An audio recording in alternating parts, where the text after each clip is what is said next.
जय श्री कृष्ण मित्रों, इस वीडियो में आप सभी का स्वागत है। आज की कथा में आप सुनेंगे श्रीमद् भगवद गीता के 6ठे अध्याय का महात्म्य। मित्रों, श्रीमद् भगवद गीता के महात्म्य का बहुत ही बड़ा महत्व है। इस महात्म्य में अनेकों संदेश छुपे हुए हैं, अनेकों रहस्य छुपे हुए हैं, जिनका अध्ययन करके हम अपने जीवन के सार को समझ सकते हैं। श्रीमद् भगवद गीता स्वयं श्री कृष्ण के मुख से निकले हुए वचन हैं, जो असत्य नहीं हो सकते, और मनुष्य के लिए गीता का महात्म्य, गीता के अर्थ को जानना बहुत ही आवश्यक है। गीता शास्त्रमिदं पुण्यम यह पठेत प्रायतः पुमान। यदि कोई भगवत गीता के उपदेशों का पालन करे तो वह जीवन के दुखों और चिंताओं से मुक्त हो सकता है।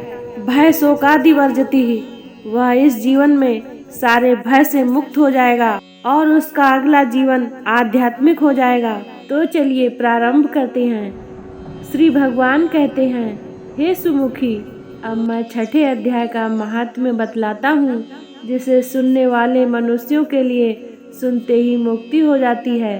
गोदावरी नदी के तट पर प्रतिष्ठानपुर पैठण नामक एक विशाल नगर है, जहाँ मैं पिपलेश के नाम से विख्यात होकर रहता हूँ।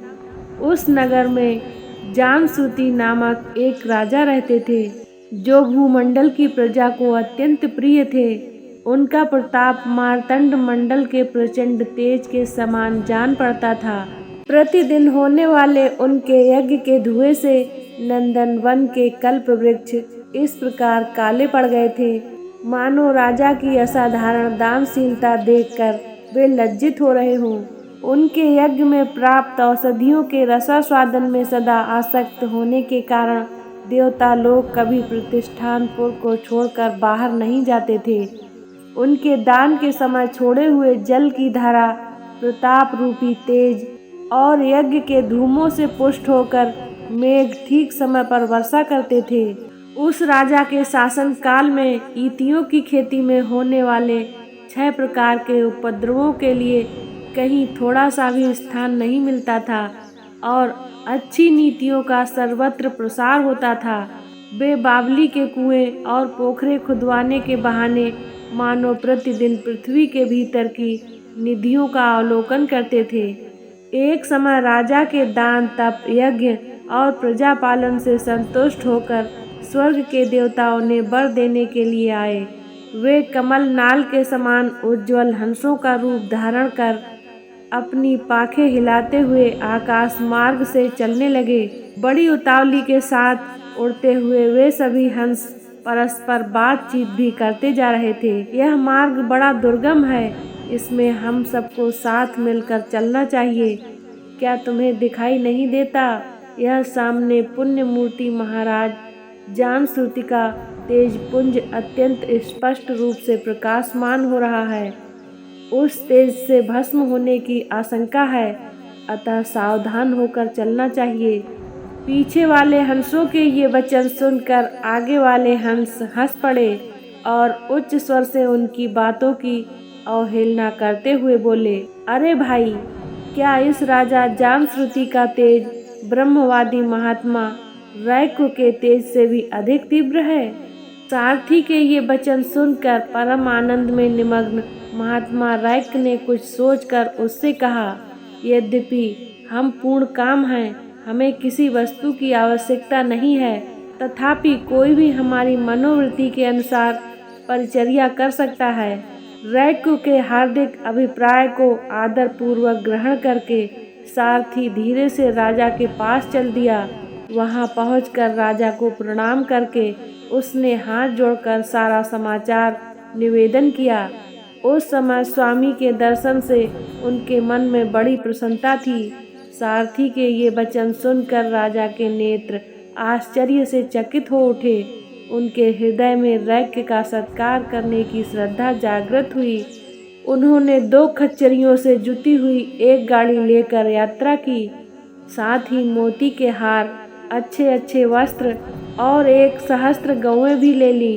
कश्मीर मंडल में महात्मा रैक्य जहाँ रहते थे, उस स्थान पर जाकर राजा ने सारी वस्तुएं उनके आगे निवेदन कर दी और पृथ्वी पर पड़कर साष्टांग प्रणाम किया। महात्मा रैको अत्यंत भक्ति के साथ चरणों में पड़े हुए राजा जानुश्रुति पर कुपित हो उठे और बोले, रे शूद्र, तू दुष्ट राजा है, क्या तू मेरा वृतांत नहीं जानता? यह खच्चरियों से जुती हुई अपनी ऊंची गाड़ी ले जा। ये वस्त्र, ये मोती के हार और ये दूध देने वाली गौएं भी स्वयं ही ले जा। इस तरह आज्ञा देकर रैक ने राजा के मन में भय उत्पन्न कर दिया।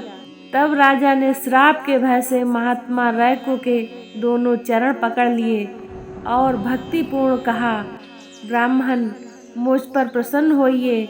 भगवान, आप में यह अद्भुत महात्म्य कैसे आया? प्रसन्न होकर मुझे ठीक ठीक बताइए। रैको ने कहा, राजन, मैं प्रतिदिन गीता के 6ठे अध्याय का जप करता हूँ। इसी से मेरी तेजो राशि देवताओं के लिए भी दुस्सह है। तदंतर परम बुद्धिमान राजा जानुश्रुति ने यत्न पूर्वक महात्मा रैको से गीता के 6ठे अध्याय का अभ्यास किया। इससे उन्हें मोक्ष की प्राप्ति हुई।